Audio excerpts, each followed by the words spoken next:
We are here with Pete, who is the founder of BBE Music and the BBE Store, and you might recognise him if you've been down to one of the parties. We're here to find out how the hotspot in London Fields and record label came to be. The label itself started in '96. Barely Breaking Even was the name of a song by the Universal Robot Band. It was a song about living for the weekend, earning your money, going out, and you're barely breaking even at the end of it, which to me was just fun.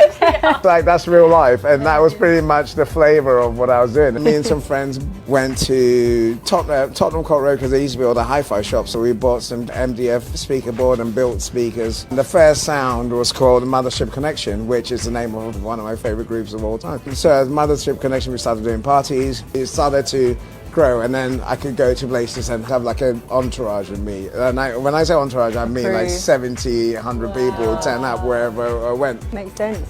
Start a party. Yeah. So I started off in, I think, Baramba, and then I moved to Chinatown, then Kensington. And then a friend of mine who had a shop, like a newsagent, and he sold it, and he was like, oh, do you want to do some bootlegs and stuff? And I was like, I've got some ideas. There was like Master Cuts, which was the real proper first kind of soul, funk, jazz reissue label.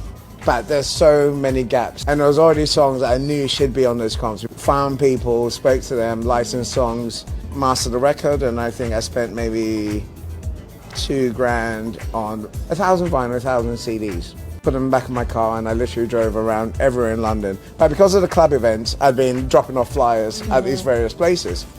So I knew most of the people in the shops, and luckily, within about 2 weeks, I'd sold out of all the records.